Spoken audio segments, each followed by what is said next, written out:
Dans la presse avec vous, Hélène Frade, et à la une des quotidiens, il y a cette rencontre très attendue que je viens d'évoquer entre Xi Jinping et Donald Trump. Depuis des semaines, vous l'avez dit, le président des États-Unis, Donald Trump, ne cesse de chanter les louanges de son bon ami Xi Jinping. Et ce changement de ton interroge Foreign Policy, qui se demande ce qui a bien pu arriver au faucon anti-chinois Donald Trump.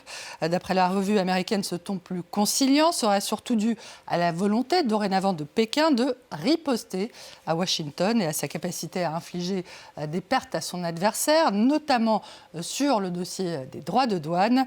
Trump fait face à une Chine enhardie. Le Wall Street Journal relève également que la Chine est désormais plus déterminée à se défendre, à défendre ses intérêts dans les domaines qu'elle considère vitaux pour ses intérêts stratégiques et qu'elle campe aujourd'hui sur ses positions dans les dossiers, sur les points de désaccord avec les États-Unis.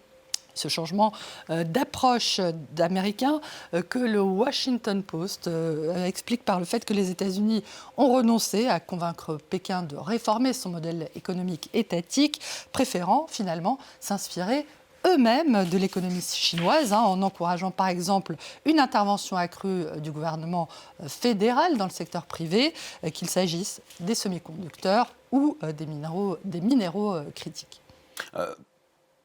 On va donc continuer à évoquer avec la presse chinoise. Avec la presse chinoise, peut-être. Absolument, et China Daily qui annonce effectivement que la rencontre portera inévitablement sur les droits de douane, la balance commerciale, les semi-conducteurs, la rivalité technologique et la compétition stratégique entre Washington et Pékin. Des questions, je cite, qui dépassent largement le cadre des négociations bilatérales et qui donc ne peuvent pas être résolues par l'unilatéralisme, suivez mon regard, ni par la domination géopolitique qui a caractérisé les relations internationales par le passé.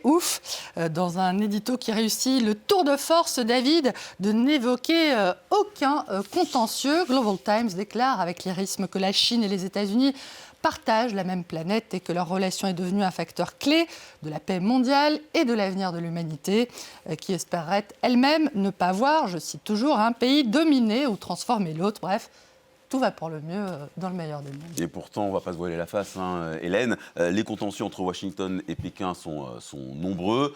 Les deux superpuissances ne sont pas sur la même longueur d'onde concernant la guerre en Iran, notamment. Oui, la mauvaise posture dans laquelle se trouve Donald Trump explique aussi son changement de ton, selon la presse américaine, qui présente la facture du conflit pour les États-Unis. Une forte érosion du pouvoir d'achat due à l'inflation directement provoquée par le choc énergétique lié à la guerre en Iran, selon Axios.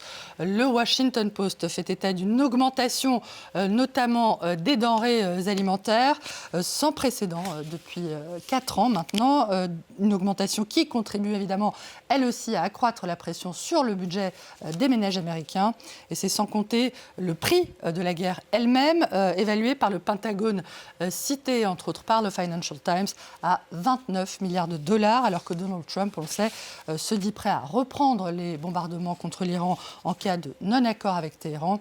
D'où finalement ce dessin de Chapat pour le journal suisse Le Temps, où le président américain apparaît en feu, prêt à rencontrer Xi Jinping, et qui proclame qu'après le triomphe militaire, son triomphe militaire, il attend à présent un triomphe diplomatique. Alors, la guerre au Moyen-Orient, on en parle beaucoup.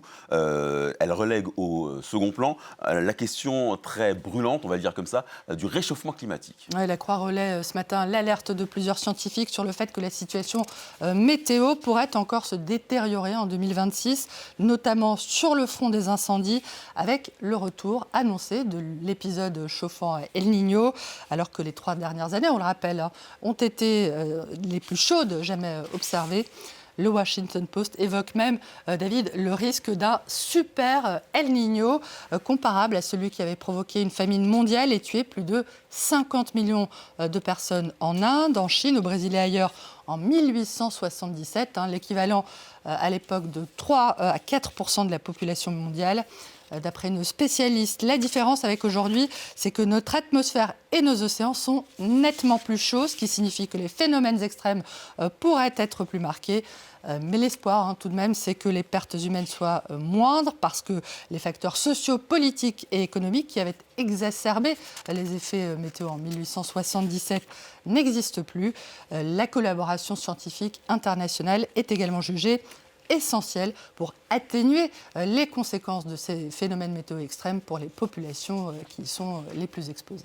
Toujours au chapitre des sciences, Hélène, on connaît maintenant la liste des finalistes du prix de l'inventeur européen. Elle a été dévoilée il y a quelques heures. Oui, et d'après France Info, parmi ces nominés, ces finalistes, figure un scientifique français dont l'idée a permis de soigner, figurez-vous, les brûlés de Crans-Montana. Nos confrères indiquent que Franck Ouzal a mis au point un transporteur d'oxygène universel basé sur de l'hémoglobine, c'est-à-dire les molécules qui acheminent l'oxygène dérivé des vers marins. Ce système permet de protéger les organes du manque d'oxygène à la fois durant leur transport et leur stockage, ce qui améliore beaucoup évidemment les résultats des greffes pour les grands brûlés. Pour info, David, sachez que il y aura également une récompense, un prix du public qui sera attribué et que vous pouvez voter vous aussi jusqu'au 2 juillet prochain. Merci beaucoup.